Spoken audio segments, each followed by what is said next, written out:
Okay, so let's discuss the continuous time system response. Continuous time system response.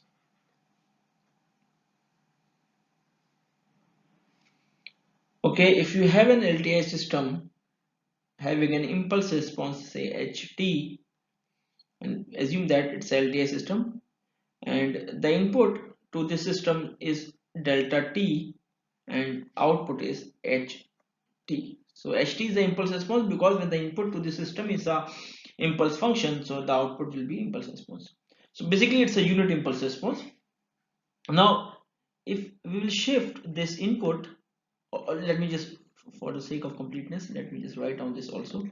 ht and delta t, if the delta t is the input, out is ht. If delta t is shifted by say some time tau, so the output will also get shifted.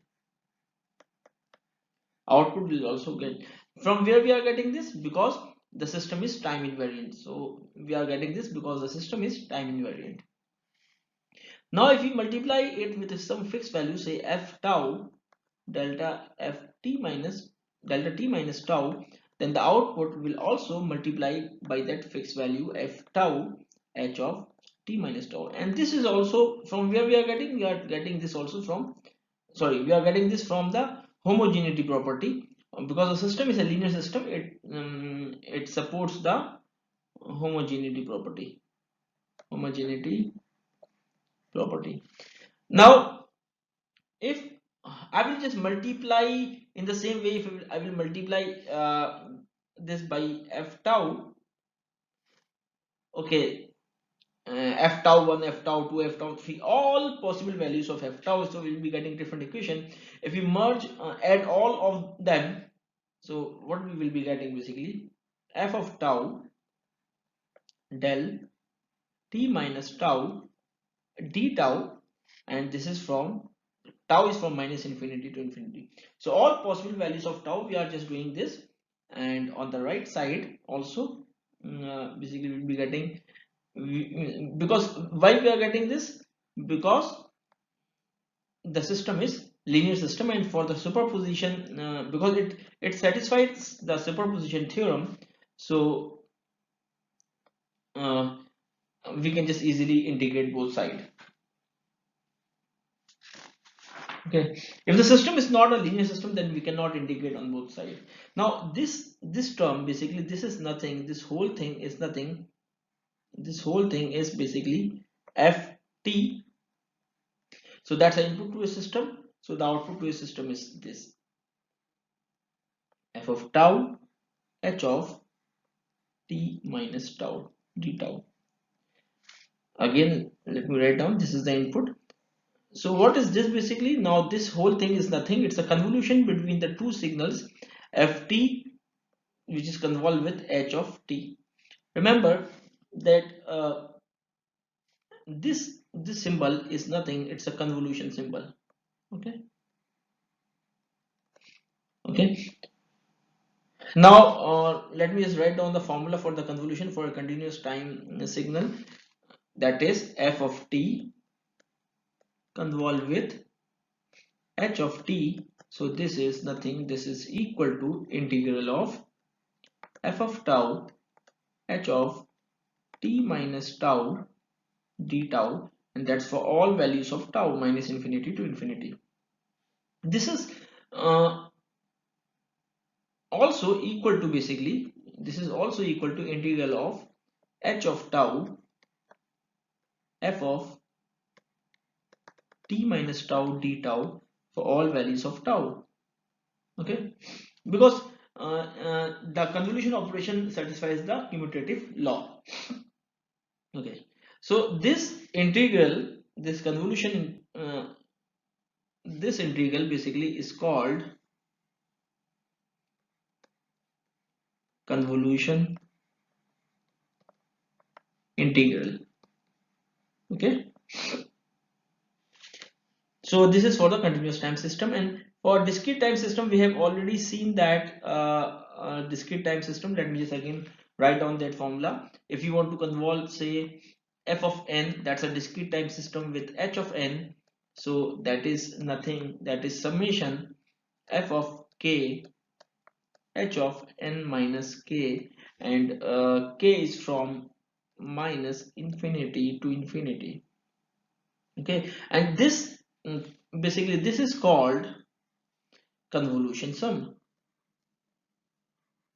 Convolution sum. This is called convolution sum. Okay. Now there are other methods also. These are the mathematical things. There are other methods also which are known as graphical procedures to calculate to calculate the convolution between the two waveforms. There there are graphical methods also, procedures also.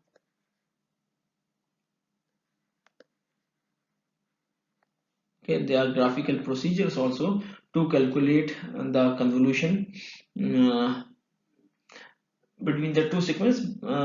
Let me just explain this with an example. Suppose you have two sequences, two signals. Okay, this is a unit step signal. This is your time. This is your f of t.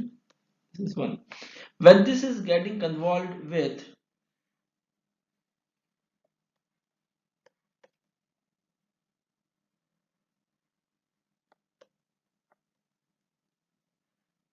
h of t. Okay, so what we have to do for this, if we want to convolve these two signals, first what we'll do, we'll just for this signal, what we'll do, we'll just flip this signal. Okay, or do a folding operation. So we'll be getting, this is your h of minus t.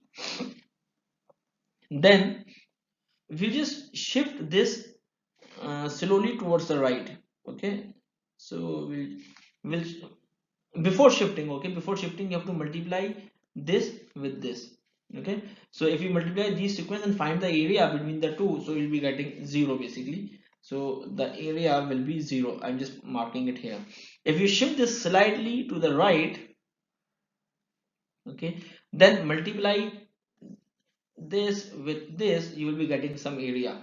Okay, something like this. So you just continuously shift this towards right, and by very small amount, and just multiply this h of minus t with the shifted h of minus t with this f of t. So you'll be getting, so the area will be increasing, so we'll be getting something like this rm function. Okay, this rt, this is t. So there are graphical methods which I'm not going to explain this in detail. You can just go to the internet, and there are lots of video available. So that's your homework. You can just do it yourself.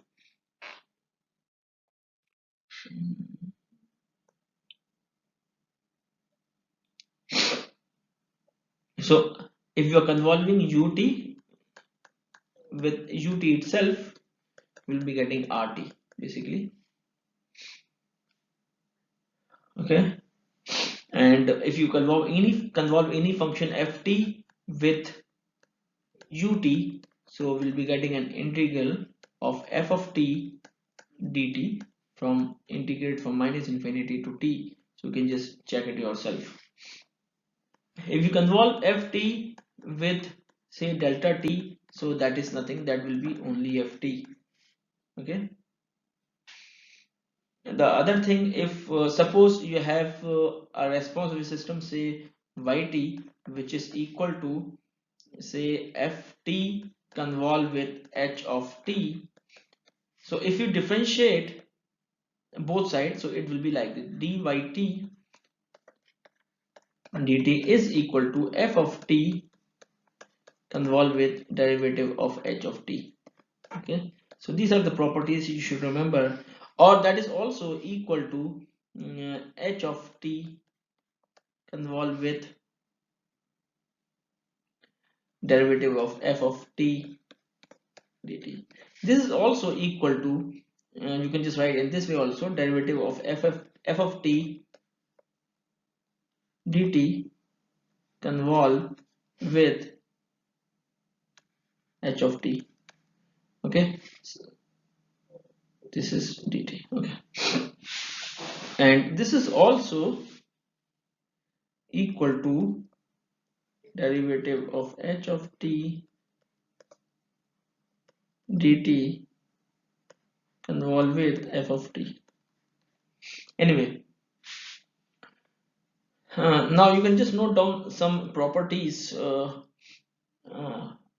when you are convolving two signals, basically continuous time signal.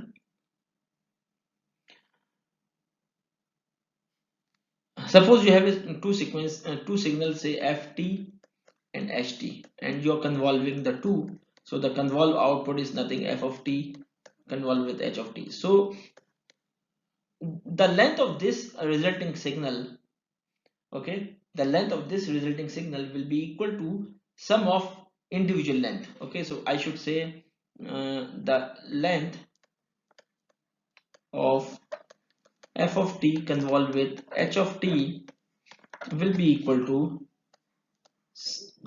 okay, I should write down like this: length of ft addition with length of h of t. Okay, another property of this convolution is that uh, the area under curve of resultant convolution, or you can say the area under this curve ft convolve with h of t, the area under this curve will be equal to product of area under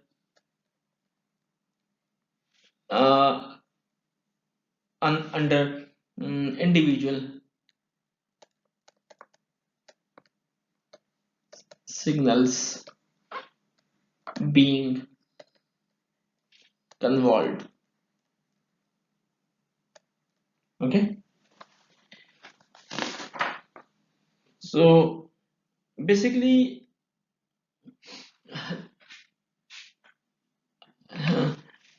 this one is very important property, which if in exam, if we will be asking you to calculate the area under, sorry, to calculate the convolution, so you can just verify your answer using these two properties. Means the area of your resultant convolution should be equal to the product of area of individual signals being convolved.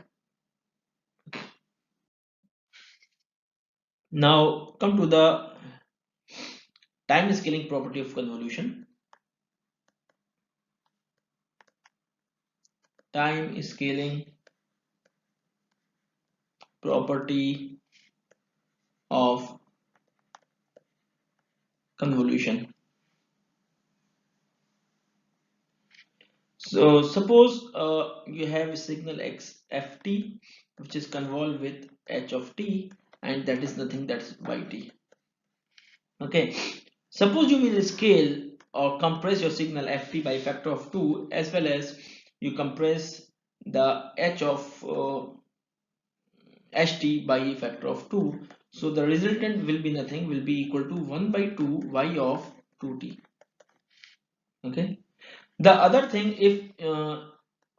if you do this folding also, you apply the folding also on both these two signals.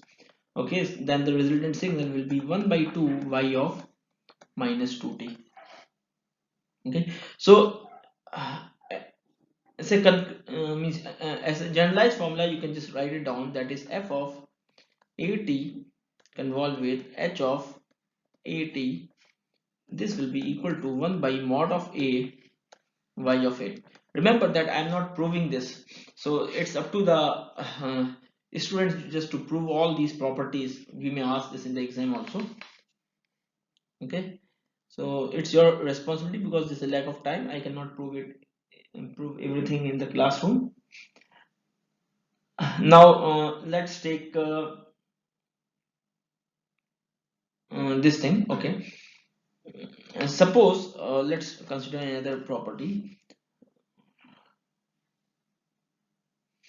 that is, if ft and ht both are even signals.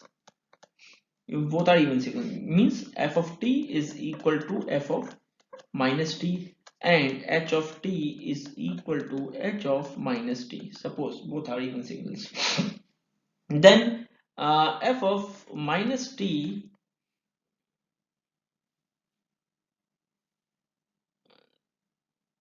okay, let me first write this for completeness. F of t, h of t, say this is equal to yt, that was known to you. Then f of minus t convolve with h of minus t will be equal to y of minus t. Okay, so if you apply this property, if you apply this property, you will be getting this when a is equal to minus 1. Then since these are the even signals, so we can just write down f of t, we can just replace this with f of t. F of t convolve with h of t, okay, and that is equal to y of minus t.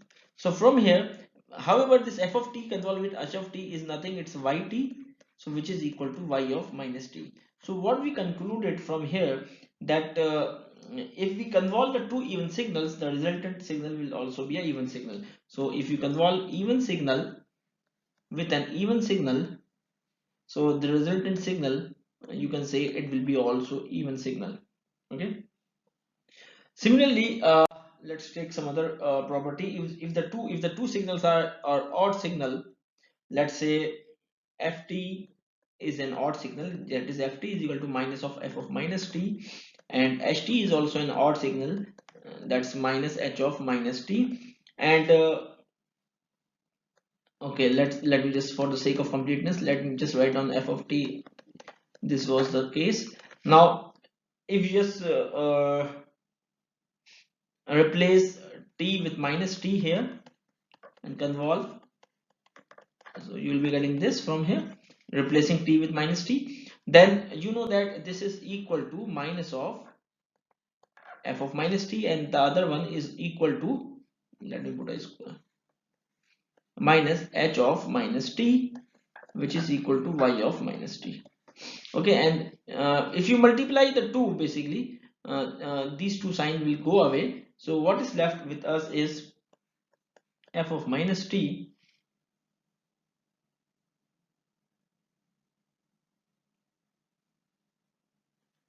convolve with,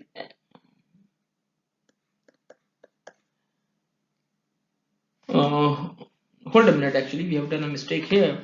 Let me just we have done a mistake here actually. From here what we have done, f of minus t will be equal to basically minus f of t, so minus f of t, h of minus t will be equal to minus h of t, and right hand side we can just write as it is, and this minus will cancel out to each other, so we'll be getting f of t convolve with h of t, which is equal to y of minus t. Okay, so it means, and this is nothing, from here you can just, from here you can say this is nothing, this is your yt, so yt is equal to y of minus t. So what we have observed from here, that if we are convolving two odd signals, okay, so what's the resulting signal? Resulting signal is an even signal basically. Okay, similarly you can just check it yourself, that convolving an odd signal with an even signal, so you will be getting an odd signal basically. Okay, even this thing we have seen in the previous slide, even with even is producing an even signal. These are the properties. Now come to the other important thing. Okay, just for your understanding, let me just, okay, suppose you are convolving two rectangular pulses. Okay, suppose you are convolving a two rectangular pulses of equal width, say. Okay, so that will result into a triangular pulse. Suppose say you are convolving, this is one rectangular pulse, and that is you're convolving with, this is another rectangular pulse. Okay, and their height may be different. Okay, this is, say that's your x1t, this is the x1t, this is your x2t, and say the height for this is a, height for this is b, and let's assume the width is, say, okay, let's width of this is capital T. Okay, so these are the two pulses, these are the two rectangular pulses, and both of them are of equal width. Okay, so if you convolve the two, the resultant signal will be nothing, it will be a triangular pulse. It will be a triangular pulse, something like this.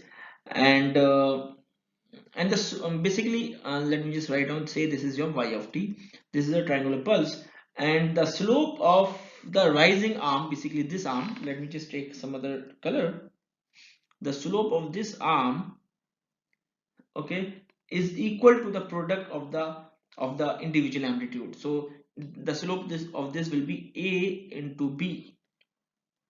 You can just verify this. Okay, you can just verify this, and this width will be equal to twice of t. Okay, so you can just verify it yourself. Now let's take an example, some numerical problem.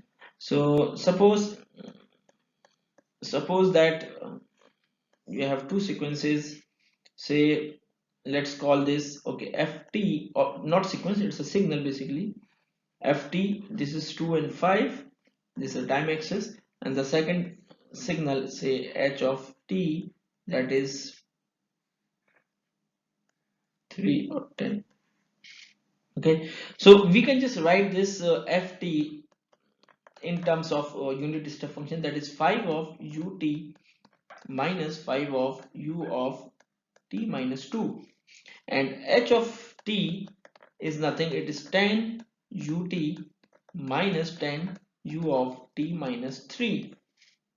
Okay, if you convolve the two, that is if you convolve the ft with ht, say we are getting yt, so we need to calculate this yt. So yt will be equal to, I'm just writing the final actually, if you are convolving two rectangular pulses having different height, iski height 5 hai, iski 10 hai, but their width are also different actually, so in that case you will be getting a trapezoid. Okay, and let me just first complete this. So this will be, if you convolve the two, you will be getting 50 rt minus 50 rt minus 2 minus 50 rt minus 3 plus 50 rt minus 5. Okay, so you will be getting this, but uh, I'm not going to explain this here, you can just do it mathematically also. So the resultant shape of this will be, the shape of this will be something like this. Okay, it will be a trapezoid, and this is 5, and say this is 2, and this is 3, and the height of this is 10 actually, sorry, 100. So you can see that, as I told you earlier, the slope of this trapezoid, the rising slope, this slope will be equal to 5 into 10, that's 5 into 10, so that's equal to 50. The slope for this is 50, and the slope for this will be negative of that, that is minus 50. However, the shape is, for this is not a triangular shape, because the widths are different. So you can see this width is of 2 and this is of 3, therefore we are getting a trapezoidal shape. However, if the two widths are the same, then we'll be getting a triangular shape. So when the two rectangular pulses of unequal width are convolved, the result is always a trapezoidal pulse. Okay, so what about this width? Basically for this trapezoidal pulse, it will be nothing, sum of the two plus 3, so this is your 2. So we were discussing, just hold a minute, this width is 5. Okay, this width is 5, and that is nothing, that's equal to 2 plus 3. Okay, as I told you earlier. So when two rectangular pulses of unequal width are convolved, the result is always a trapezoidal pulse, for which width of rising and falling edge will be equal to width of the smaller with pulse, and slope of rising arm will be equal to product of individual amplitude. Okay, so here is one more point you should note down: the width of the rising and falling will be equal to the width of the smaller pulse. So here what you can say, that this is the rising part, basically this is the rising part, and this width is 2, and so this will be equal to the min of 2 comma 3. Okay, so min of 2 comma 3, you know that 2 is the width of the first rectangular pulse and 3 is the width of the second rectangular pulse, so it will be min of the 2. So similarly this width also, this falling edge width also is 2, and which is min of the 2. Okay, so that's one property. Now come to some other thing. You can just go and do this exercise yourself, that if you're convolving the two causal signals, okay, if you convolve the two causal signals, you have a causal signal, and you convolve it with another causal signal, so the resultant signal will be causal. So I'm not disproving it, I'm just telling you this property. Okay, so let's come to some different problem on the convolution. Okay, so let's come to the problem. Problem is, find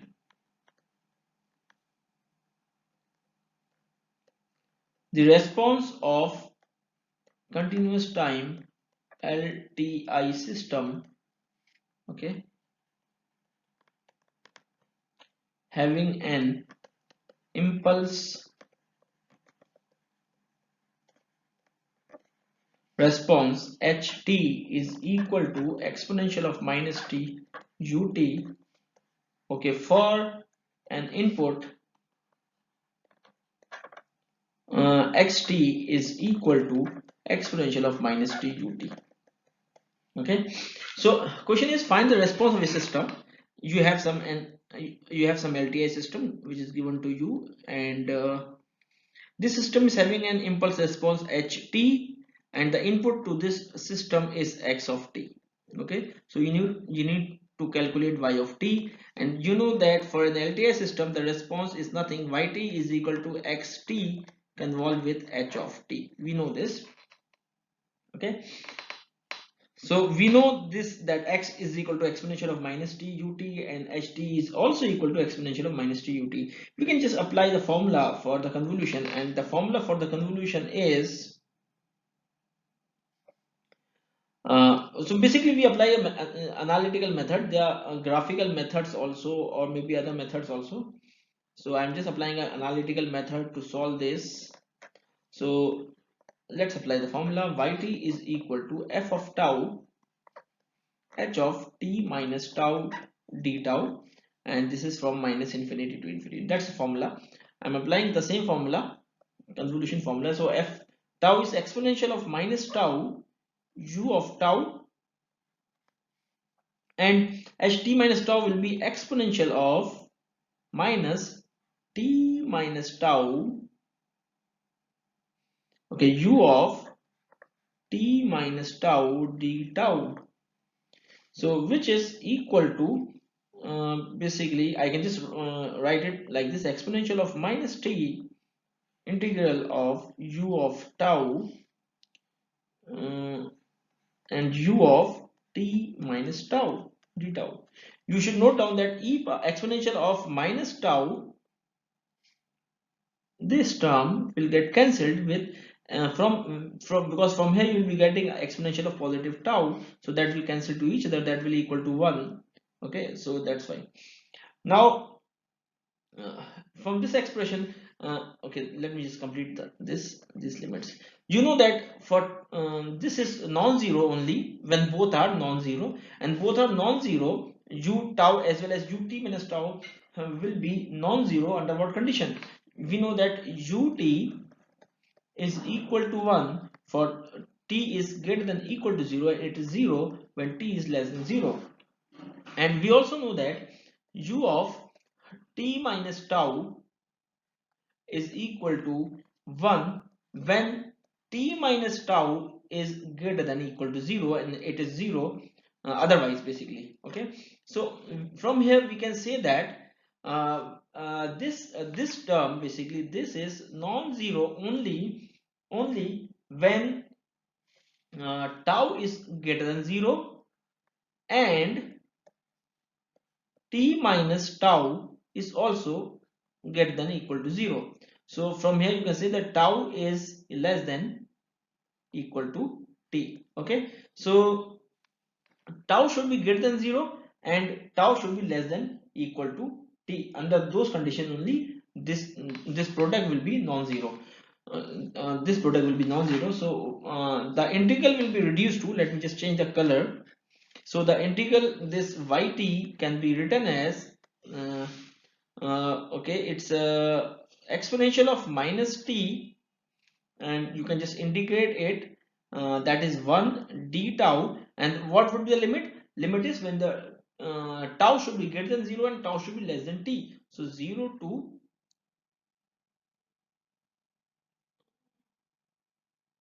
t, basically 0 to t, and provided that t is greater than equal to 0, otherwise the integral value will be 0. And so this is obvious, this is equal to t multiplied with exponential of minus t, provided that t is greater than 0, and it will be 0 when t is less than 0. Okay, so from here we can just write down yt is nothing, yt is equal to t dot e power minus t ut. Okay, so that's one thing.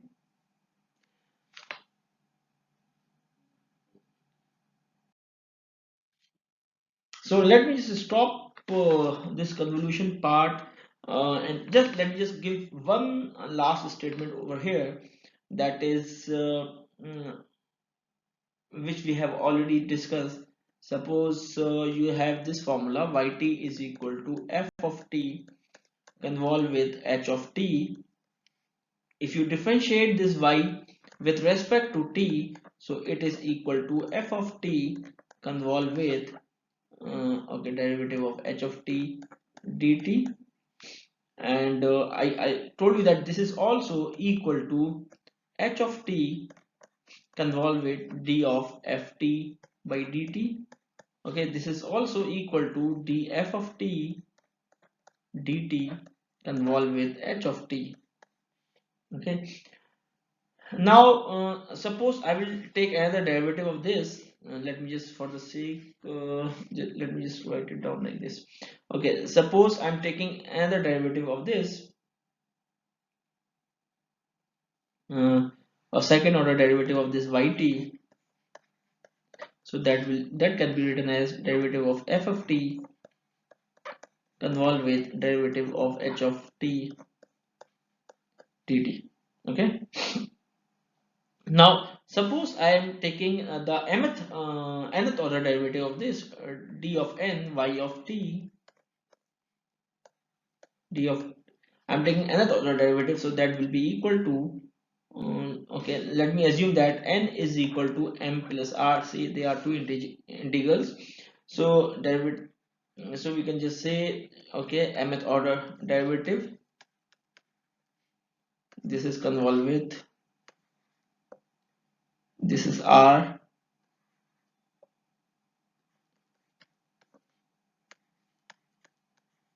Okay, so this is a generalized property for the convolution. Okay, thank you.